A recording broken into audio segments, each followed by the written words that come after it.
cold, precise, and utterly without mercy. The man who ran the city's most feared organization had shattered bones without losing an ounce of sleep over it.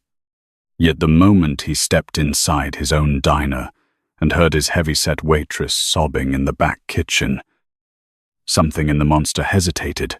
What he learned that damp Friday morning would rearrange the architecture of his entire underworld. The rain over Cleveland's east side came down in relentless gray sheets that night, slicking the cracked pavement and running in rivers along the gutters. Though no amount of water could ever wash the district clean of what men like Damon Vantera had built there, Damon understood sin the way other men understood arithmetic fluently, coldly, without hesitation. As the head of the Vantera family, his name alone could clear a room in the back offices of half the city's corrupt establishments. And yet, at 5:45 on a miserable Friday morning, Damon wasn't sitting behind the felt of a private card table or presiding over a boardroom full of men who feared him. He was pushing through the smudged glass door of Diner 24. A tired, flickering 2 4-hour joint he owned on the ragged eastern edge of his territory. The diner was a laundering front, legitimate receipts, stacked neatly over dirtier money, and Damon almost never set foot inside it personally. But the insomnia that had chewed through his nights for the past decade had finally driven him out into the rain for a cup of burnt coffee and the anonymity of a cracked vinyl booth where nobody dared look at him twice, behind the counter. The overnight shift ground on in its usual marathon of scorched toast and bone-deep exhaustion. Wren Callahan wiped down the same stretch of laminate counter for the 6th time that hour, her breath coming in shallow, tired pulls. Wren was a big woman, broad through the shoulders and hips, full-figured in a way the world constantly demanded she apologize for, and never once allowed her to simply be. Her cotton uniform pulled tight across her frame, the seams biting into her skin after 11 straight hours on her feet. Her ankles had swollen hours ago, a dull throb that climbed steadily up into her lower back with every step across the checkered floor. She wasn't merely tired. She was carrying a weight that had nothing to do with her body and everything to do with her life.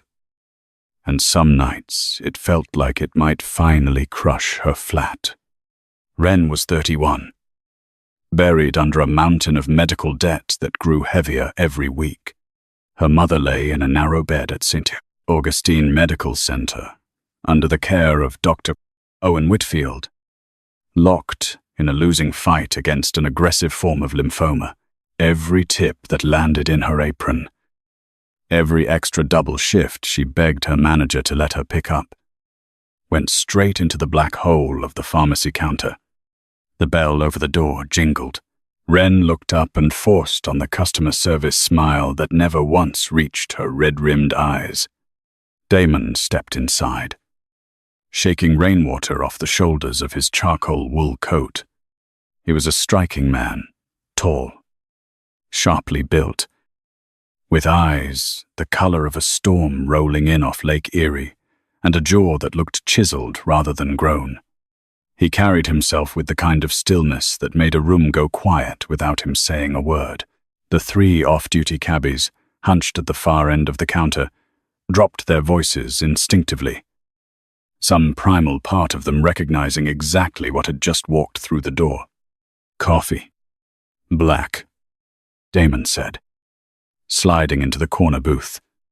His voice was a low, gravel-lined baritone that sent an unexpected shiver skating down Wren's spine, coming right up. "Sir," she murmured, feeling her cheeks warm as his gaze swept over her, not with the disgust or invisibility she'd long since grown used to receiving. Damon's look was something else entirely. Assessing. Deliberate.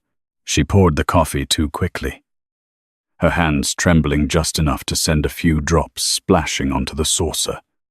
"I'm so sorry," she gasped, already reaching for a rag. "Leave it," Damon said quietly, his eyes flicking to the name tag pinned crookedly over her heart. "Ren." "It's fine." She nodded fast and retreated toward the safety of the swinging kitchen doors. The instant they closed behind her, the mask cracked. 11 months of exhaustion. The terror of her mother's specialty ward transfer running out in days. The sheer physical ache of simply existing in a body that never got a moment's rest. All of it collided at once. Ren sagged against the stainless prep table and pressed both hands over her face.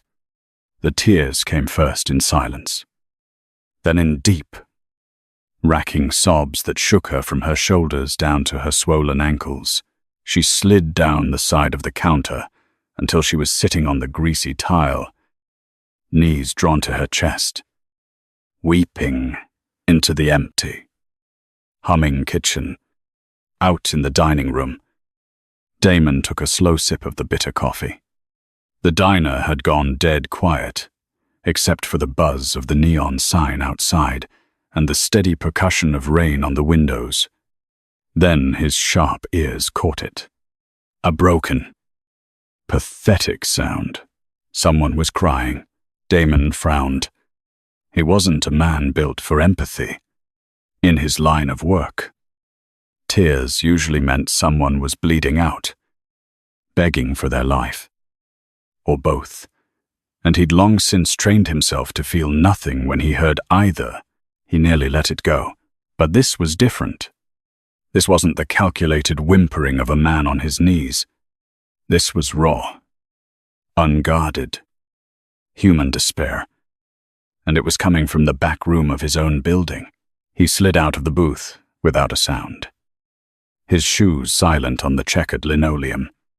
He passed the employees only sign and pushed one of the swinging doors open an inch. Through the gap he saw her, the heavyset waitress. Ren, curled on the floor, face buried in her arms, chest heaving. It wasn't the crying of a woman who'd had a rough shift. It was the sound of a spirit that had finally been snapped clean in half. Damon pushed the door open the rest of the way. The hinge squealed. Ren's head shot up. Her face was blotchy and streaked, eyes wide with sudden panic at the sight of the sharply dressed, intimidating stranger standing in her kitchen. She scrambled to get up, her damp shoes sliding on the greasy tile, and fell back hard against the metal cabinets with a wince. "Please," she choked out, terrified she was about to lose the only job keeping her mother's insurance active. "I'm sorry. I'm so sorry. I'll be right back out. I just..." "Stay on the floor," Damon said. His voice wasn't harsh, but it left no room for argument. He crossed the kitchen and crouched down in front of her, close enough that they were nearly eye to eye. "Why are you crying?" "Ren, she stammered, dragging the back of her wrist across her nose, humiliated by the state of herself in front of this wealthy, dangerous-looking stranger. "It's nothing. Just tired. People don't cry like that from being tired," Damon said, his dark eyes locked on hers. Unblinking. "Try again." Ren's heart slammed against her ribs, like something trying to escape. There was a stillness to this man, a predatory calm beneath the expensive coat, that told her lying to him would be a very bad idea. But how could she explain the wreckage of her life to a total stranger? "My manager," she finally whispered, the words spilling out before she could stop them. "Deacon. He took my envelopes." Damon's eyes narrowed. Barely perceptibly, Deacon Reyes, the loud, oily man Damon had installed to run the diner's daily grind, while he focused on things that actually mattered. "What envelope?" Ren pulled her knees tighter against her chest. The fabric of her uniform, straining at the seams. I've been pulling double shifts for 14 months, stashing my tips and extra pay in envelopes. In my locker, it was for my mom. She's at St. Augustine. She needs a marrow transplant, and the insurance company, Meridian Assurance, denied the claim twice. I had $17,000 saved. It was supposed to be the deposit for her long-term room. She dragged in a ragged breath, fresh tears threatening. I went to my locker tonight. The lock was busted. The money's gone. And Deacon laughed at me. He said a fat woman like me probably ate the cash myself. He said if I went to the cops, he'd tell them I've been stealing from the register, that he's got footage. He can doctor to prove it. But dangerous. Icy silence dropped over the kitchen. Damon rose slowly, smoothing the front of his coat. Wren flinched back, mistaking the silence for disgust, squeezing her eyes shut and bracing to be told she was pathetic, to be thrown out into the rain. Instead, Damon pulled a sleek, encrypted phone from his coat pocket and dialed. "Silas," he said quietly. "Get to the diner. Bring Marcus. Find Deacon. I don't care if he's asleep. Drag him here by the collar." He hung up. Wren stared up at him. "Yaf Sluck. Who are you?"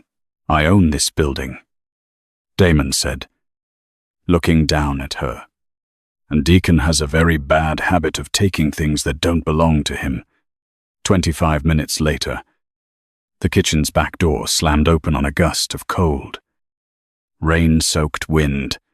Two massive men in dark jackets hauled a struggling half-dressed Deacon Reyes into the room and threw him to the floor. Deacon groaned, looked up, and went white. The second he registered Damon standing near the prep tables. "Boss Damon, I swear to God, I didn't know you were coming. What's this about?" Damon didn't look at him.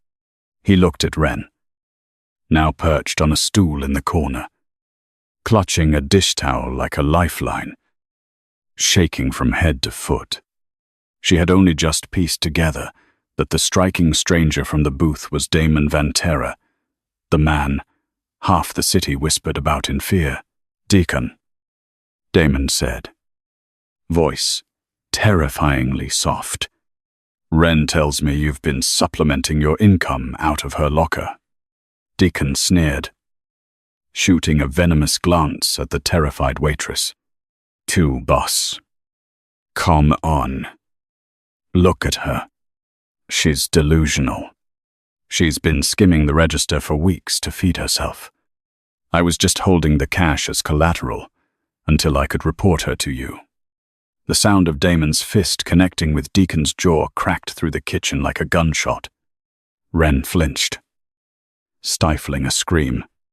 Deacon hit the tile, spitting blood and a loose tooth. "Silas," Damon said calmly, flexing his knuckles. "Check the office. Pull up the floorboards near the safe. Bring me the second ledger." Deacon began to thrash. "No, boss." "Wait." Minutes later, Silas returned, carrying a black leather notebook and a thick, rubber-banded stack of cash. Several bills were still tucked inside Wren's recognizable olive-green envelopes, but it was the ledger that caught Damon's attention. He flipped through the pages in silence, the tension in the room stretching taut enough to snap. "You're not just stealing from waitresses, Deacon," Damon murmured, reading the tidy columns of figures. "You're washing money, and not mine. These are transactions with the Dragomir Bratva." Wren gasped. Even she knew the name, the Vantera family's most brutal rivals. Damon dropped the ledger on the counter and fixed Deacon with a dead, unreadable stare.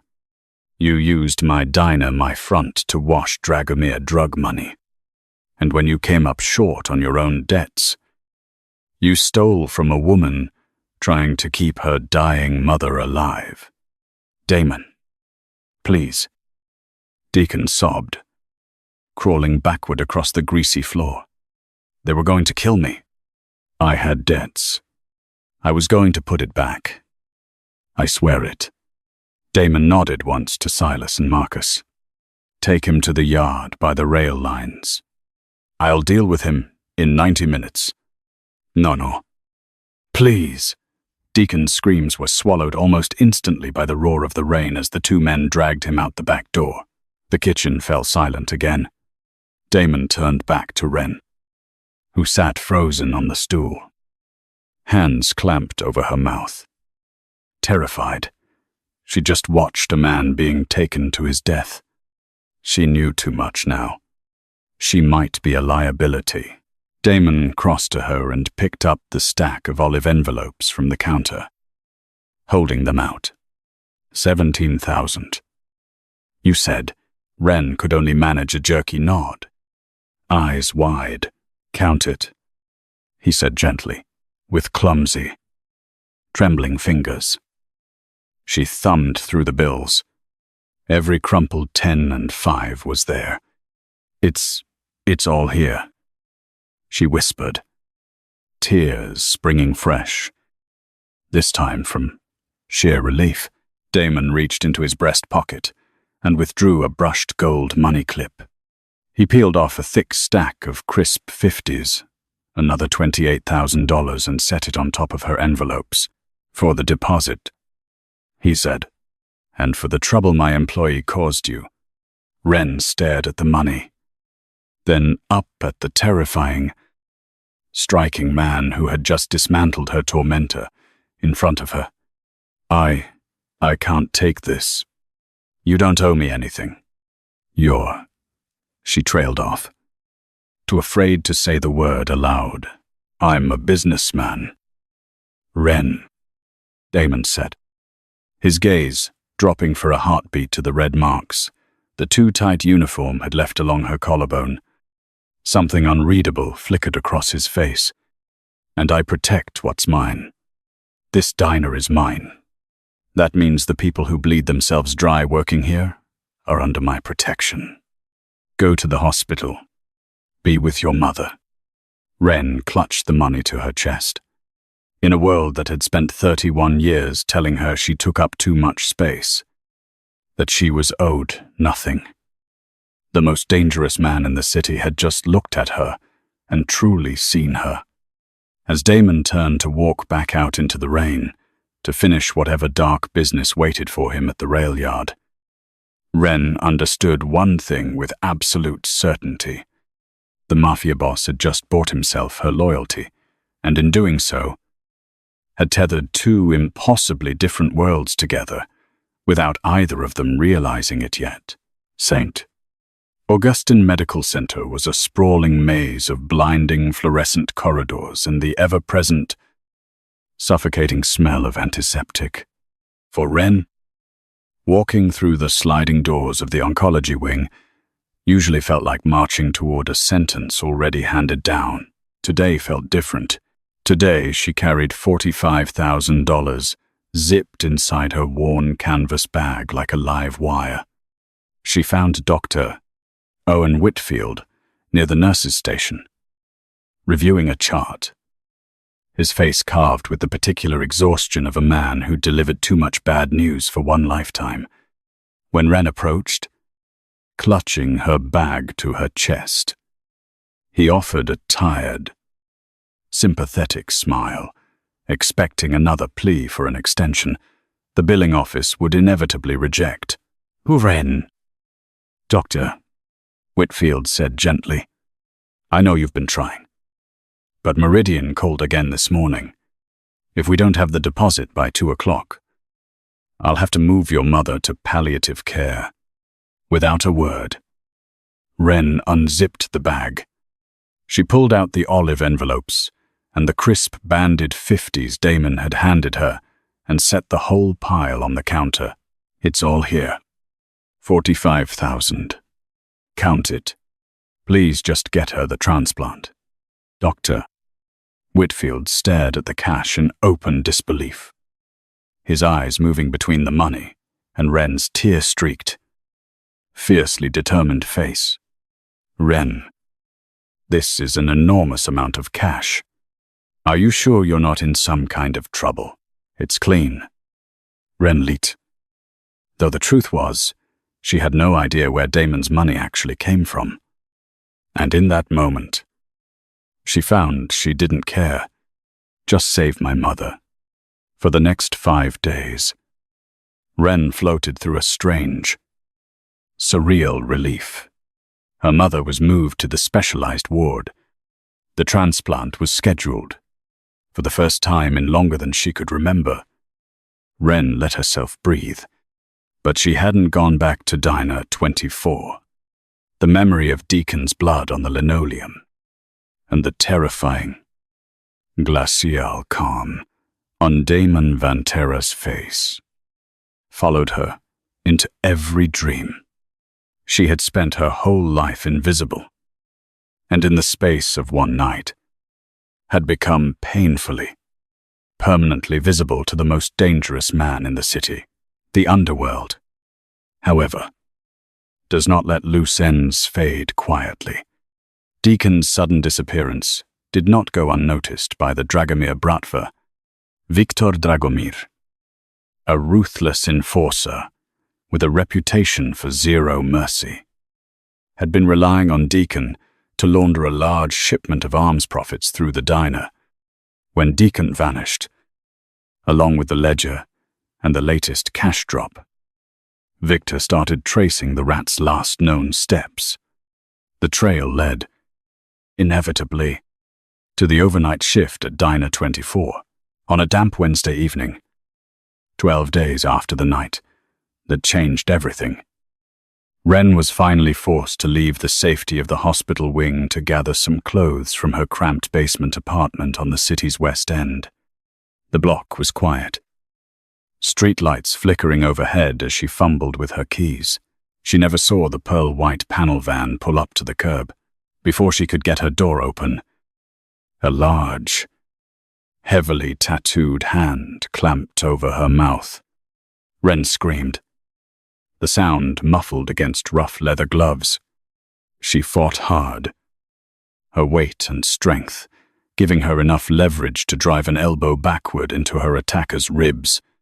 A sharp curse in Russian cracked through the alley. A second man stepped from the shadows, wrenching her arms behind her back. Stop fighting. Viktor Dragomir, he said, his heavily accented voice thick with contempt as he stepped into the dim light, revealing a scarred face and flat, dead eyes. You work nights at the diner. You were there when Deacon disappeared. We know Vantera was there too. Wren's heart hammered a frantic rhythm against her ribs. I don't know anything. She sobbed, struggling against the vice grip, pinning her arms. I'm just a waitress. Please, let me go. Victor pulled a matte black combat knife from inside his jacket, the blade catching a dull gleam under the streetlight. Deacon owed us money. Vantera took the ledger. We need to know what Vantera knows, and we need our cash.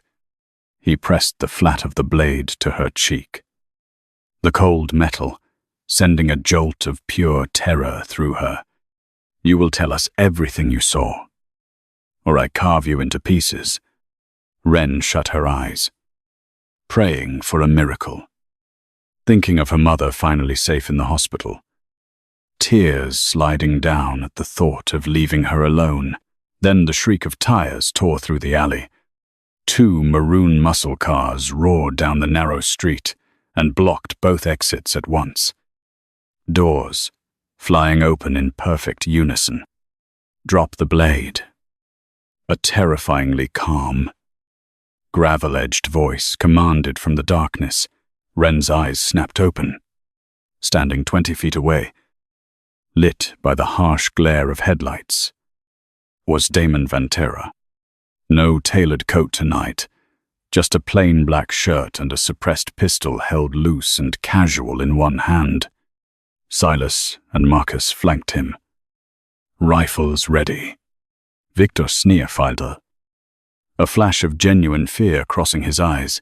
Vantera. You start a war over a waitress. She isn't just a waitress, Damon said, his voice dropping an octave, resonating with lethal certainty. She's under my protection, and you just put your hands on something that belongs to me.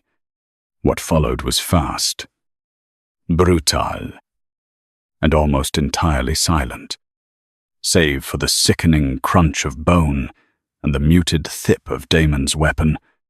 Wren squeezed her eyes shut and clapped both hands over her ears, her whole body trembling as the Bratva enforcers were dealt with in a matter of seconds.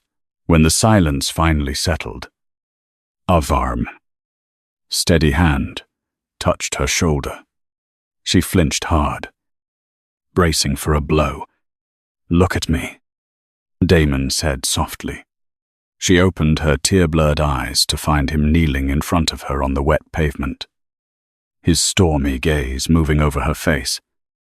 Lingering on the faint red line the knife had left on her cheek. Fury radiated off him, and yet his touch remained impossibly gentle. "Did they hurt you?" he asked, brushing a stray tear from her cheek with his thumb. No. Wayne stammered, chest heaving. How did you know they'd be here?" "I've had Marcus watching your building since the night at the diner," Damon admitted, rising and offering his hand. "I knew the Bratva would come looking for Deacon's loose ends. I wasn't going to leave you exposed." Wren stared at his outstretched hand. She was a woman the world had always deemed unworthy of rescue her size. Her poverty, her exhaustion, all of it. Reasons people looked past her. And here was the king of the city's underworld, kneeling in the rain. Pulling her out of the wreckage, she took his hand.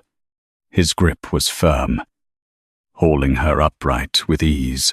"You can't go back to this apartment," Damon said, glancing at the shabby building with open distaste. "And you can't go back to the diner. You're coming with me." Before she could protest, he led her to the lead car and opened the passenger door. An hour later, they arrived at Damon's private estate, a sprawling, heavily secured house tucked into the hills at the edge of the county. The interior was a study in dark wood, soft leather, and silent, watchful security. Wren felt entirely out of place. Her cheap clothes and full figure, a sharp contrast against the polished surroundings. She stood awkwardly in the center of the vast living room, arms wrapped around her middle. Damon poured 2 glasses of dark, spiced rum from a crystal decanter and crossed the room to hand her one. "Drink," he instructed. "It'll steady your nerves." Wren took a sip, the rum burning a slow, comforting trail down her throat. "Mr. Vantera, Damon," he corrected, leaning against the edge of a heavy oak desk, watching her with the same intense, calculating gaze he'd worn back at the diner. "Damon," she tried, the name strange and dangerous on her tongue. "I don't understand. You gave me the money. You saved my life tonight. Why, I'm nobody. I'm just..." She gestured vaguely at her own body. A lifetime of insecurity rising to the surface. "Why are you doing this?"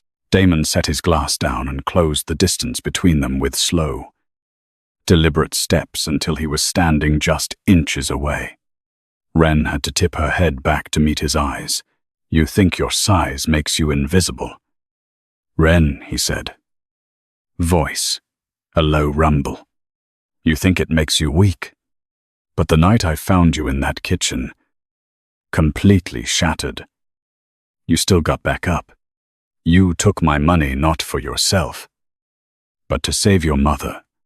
Tonight you took a hit from a Bratva enforcer and still fought back. He reached out, his knuckles grazing the soft curve of her jaw. Her breath caught. In my world, loyalty and strength are the only currencies that mean anything. I'm surrounded by people who are hollow, starving for power. You're overflowing with heart. You're soft. And you're fiercely loyal. I find that intoxicating. Ren's pulse pounded, heat rising up her throat. No one had ever spoken to her like this. No one had ever looked at her softness and seen strength instead of a flaw to apologize for, to keep you safe. There are protocols we need to put in place immediately, Damon said, his tone shifting back into the authoritative register of a man used to being obeyed, though his hand stayed gentle at her waist. Full relocation. You'll stay in the east wing of this house. Your mother transfers to my private medical facility the moment she's stable enough to move. Round-the-clock detail. Marcus goes where you go, and your debts are cleared. Every last cent. You'll never wash another dish again. Ren felt the sheer scale of it pressing down on her. You're taking over my entire life. I'm protecting what's mine, Damon repeated, the possessiveness in his voice sending a hot shiver down her spine. The Bratva won't stop now. A war started tonight. Ren. And I'll burn half this city to the ground before I let them touch a single hair on your head. He leaned in then, and Ren didn't pull away. The kiss wasn't gentle. It was a claiming fierce, sudden, and consuming, igniting something deep and long buried in her chest. He pulled her generous curves flush against the hard line of his body. And for the first time in longer than she could remember, Ren felt cherished, protected, and entirely, unapologetically wanted. In the span of 12 days, Ren Callahan had gone from a weeping, drowning waitress to the most protected woman in the city. She had uncovered a laundering operation, ignited a war between two of the region's most dangerous families, and against every possible odd, had captured the cold, guarded heart of Damon Vantera. The battles still ahead with the Dragomir Bratva would be bloody, and neither of them pretended otherwise. But standing in the arms of the Vantera Empire's ruthless king, wrapped in warmth, she had never once been offered before. Ren knew exactly one thing. She was never going to be invisible again.